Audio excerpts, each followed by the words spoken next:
Все эти 8 лет, что я живу в Польше, время зимних праздников было для меня одновременно радостным временем и также очень грустным периодом, потому что в это время я более всего тосковала за моими родителями.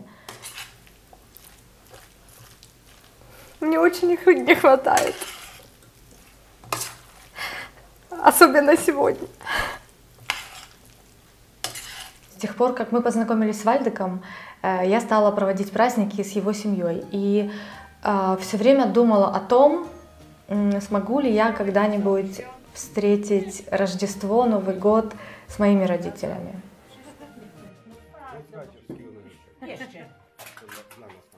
Ну и в этом году мое желание исполнилось.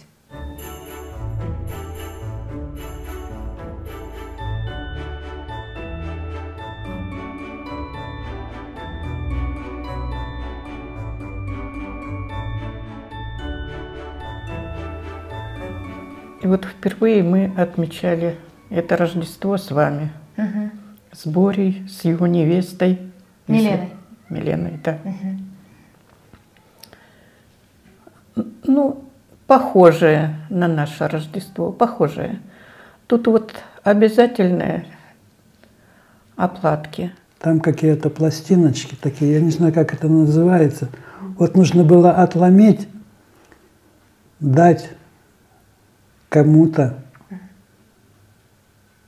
и пожелание, чтобы он загадал пожелание какое-то. Вот. И вот это нужно было дать всем, кто там был. И точно так в ответ получаешь пожелание и с твоего или с твоей оплатки, не знаю, как правильно, отламывают кусочек с пожеланиями. Это вот такое необычное, у нас такого нет, не принято так. А здесь вот оно как-то человечнее, что ли. Всем раздавали подарки. Пусть это небольшие, скромные подарки, но это было очень приятно, что тебя отметили, что тебя заметили, тебе подарили что-то. У нас тоже такого нет. Вот у нас подарки как-то на Рождество не принято было. Ну да, тут вигилия, а у нас сочельник Рождества. Младшие носили кутю или вечерю, как мы говорили. Младшие старшим, внуки и дети, дедушкам и бабушкам, крестники крестным. Вот. Ну, обычно это так. Ну, я готовила. Вообще правильно там запаривать пшеницу, но я рисом пользовалась. Добавляла изюм, какие-то сладости туда, заливала узваром из сухофруктов, компотик.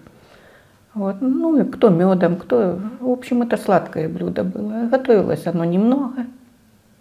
Это буквально по ложечке брали. Ну, естественно, оставалось, детки эту сладость любили. Ну, а деткам вот обычно сладости, ну, конфеты там, шоколадочка, мандаринки. Оно ж, если Новый год рядом, мандарины, апельсины, это обязательно. Пап, что ты знал раньше о католическом Рождестве? Ну, в общем-то, ничего. Только то, что он 25 декабря, и все. Больше ничего. Я, собственно, мало знал и о православном Рождестве, потому что я атеист. Поэтому я не ходил в церковь, я не знаю, что там должно быть, как оно должно быть. Ну, знал вот то, что соседи говорили, бабушки старые, там, колядовать или что-то такое. Больше ничего. Вот все для нас впервые, все интересно, все красочно, не передать. Город украшен вообще, превосходно украшен, столько украшений. Елки разнообразные стоят. И главная елка это в старом городе. На пляцу Замковом. Улицы раскрашены. Ну вот я не видела у нас вот такой. Донецк у нас тоже украшали хорошо. А Авдеевку? Авдеевка, 2 елки, как обычно, напротив Рубина и возле дворца на площади. Ну, они где-то есть на всех фотографиях, наверное, уже весь мир их видел. больше как-то, ну, там вокруг, вернее, от елки гирлянды были протянуты, это возле дворца. А вот возле Рубина я уже не помню. Ну, стоял какой-то снеговик, которого тут болванчик зовут, болван, у нас снеговик это. Ну, в общем, ну, все для нас тут впервые. Ну, нравится тебе здесь, как Варшава на Рождество выглядит? Ну, еще бы. Такая красота, и не понравилась. Все мне нравится.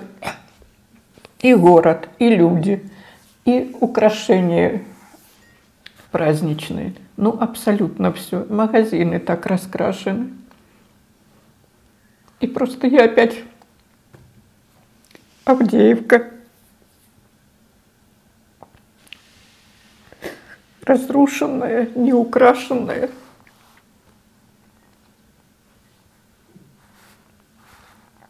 Все вот как-то так переплетается.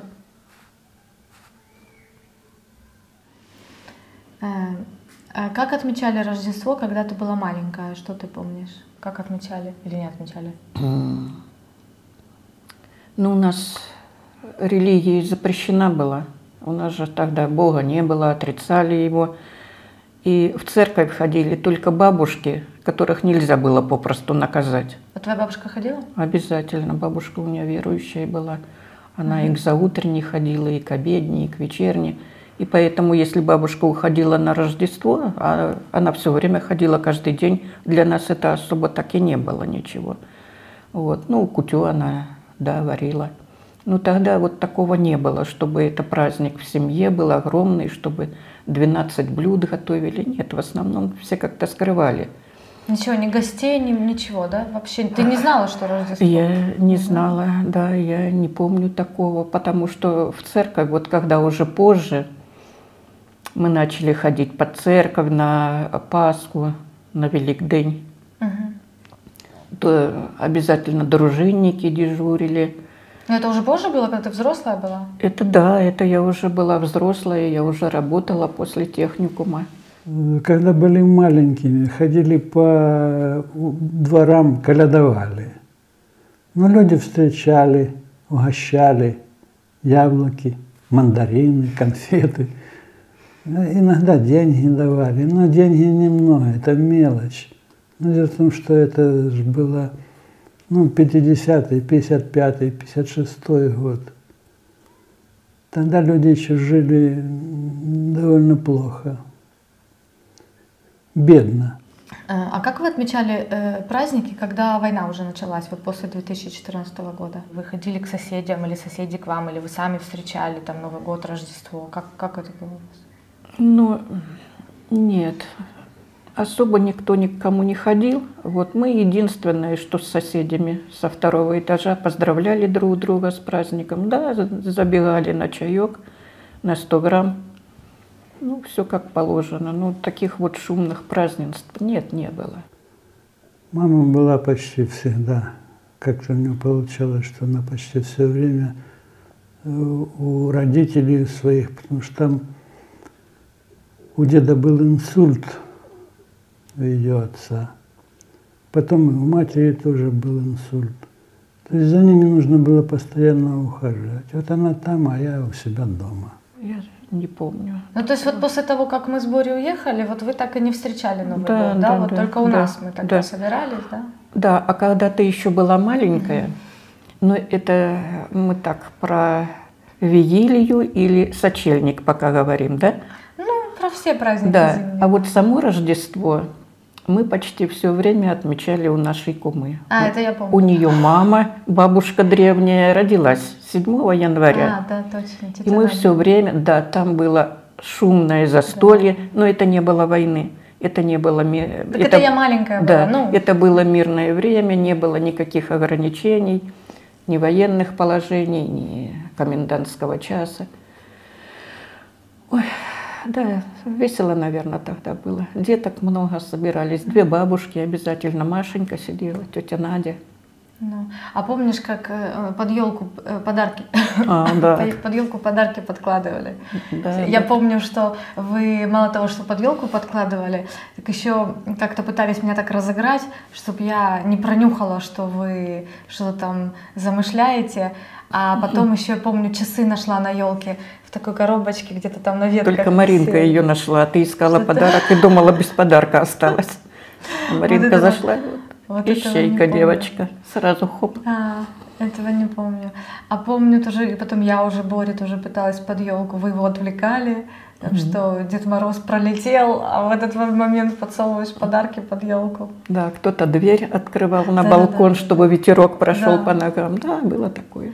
Да, а потом я помню, что на Рождество у меня тоже собирались, помнишь? Тоже перед отъездом. Да. Ну, а теперь классно. После Да, стольких теперь лет. классно. Теперь иду по улице, радуюсь. Люди улыбаются, смеются. Я опять иду, реву. Почему?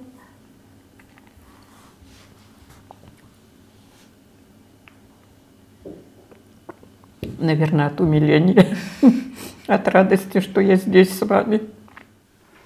Как тебе польский Новый год? Ну, Новый год, он и есть Новый год. Это интересно всегда. Смотрел телевизор.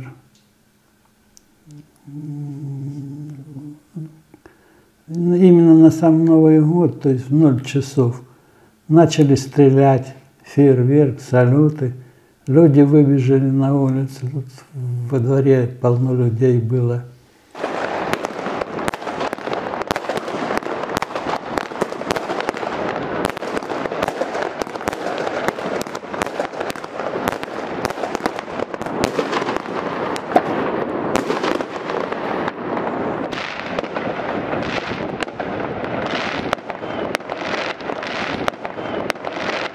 С Новым годом! С Новым годом!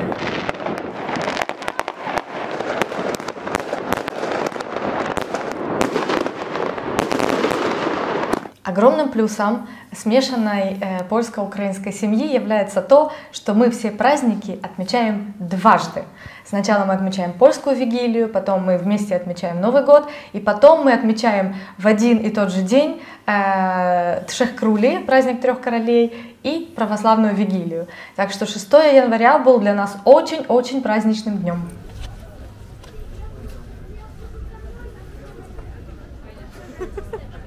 Когда Иисус Христос народился, то первые пришли волхвы и принесли ему дары, Дары. младенцу. Вот, а тут 3 короля, получается, да? Вот, ну, что-то я в шествии, такое красочное шествие, боже, верблюда увидела вживую, хоть и не в зоопарке. Королей было больше, мне кажется, в шествии. Но больше было, конечно. Больше. И в каких только нарядах они не шли, азиатских, китайских, Азия, да. Африка, Европа. В общем, значит, таки 3 короля: Азия, Африка, Европа. Ну, я их насчитала больше. Потому что все были в коронах. Ну да, и мы были в коронах. Короны раздавали, кстати, на каждом углу, и красные, и зеленые, и желтые, и синие. Мне синие, так это приглянулось. Столько переодетых. Видно, что люди готовятся к этому, что они шили костюмы. Даже там верблюд был искусственный, был живой верблюд и искусственный. 2 дракона. Дракон – это вообще такая сложная штука для управления. Ну, были 2 дракона бегали, один зеленый, один красный. В общем, интересно, все очень интересно, захватывающе. У нас такого нет, точно. Людей было очень много, детей очень много, и в колясочках, и собачек несли, не оставляли, тоже собаки присутствовали на празднике. Прям удивилась. Очень людно. И еще были брошюрки, песни, наверное, да? Коленды. Вот, и люди пели все, и молодые, и пожилые, и среднего возраста. Очень понравилось, что все знают эти колядки свои. Dzisiaj jest dość szczególny dzień dla mnie, ponieważ rodzice Eleny, prawosławni, zaprosili nas na prawosławną Wigilię. Dzisiaj jest 6 stycznia i będzie to pierwsza tego typu Wigilia w moim życiu. Ale co ty mówisz? Przecież w ubiegłym roku Wigilia prawosławna była u nas. Przecież ja jestem prawosławna. Ty jesteś prawosławna? Tak, zapraszaliśmy twoich rodziców, robiliśmy film o tym na YouTubie. Kurczę, to ja nie wiem. Ale to jak będzie ze ślubem w takim razie? A to ty nie możesz brać kościelnego ślubu przecież. Dobra, no to idziemy na Wigilię. W takim razie będziemy mieli 2 dania z różnych tradycji, bo będzie kutia i będzie karp.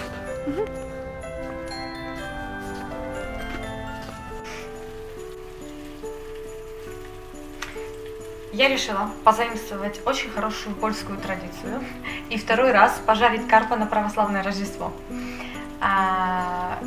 Мне пришлось заказать его специально в магазине внизу, у нас здесь классный рыбный магазин есть, и я уже практически его пожарила. Сейчас пойдем к родителям, понесем кутью и карпа.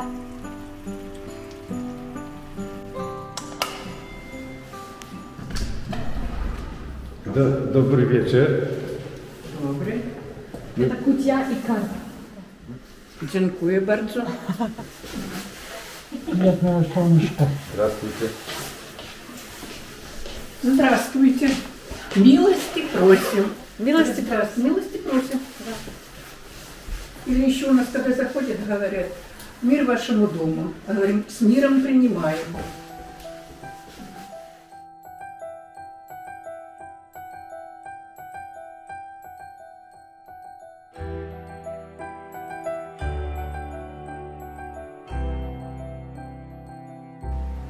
С праздником, Рождеством Христовым.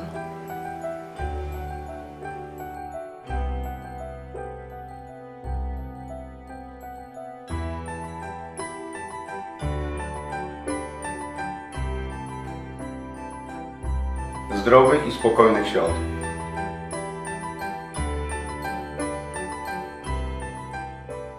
В этом году мы впервые собрались все вместе.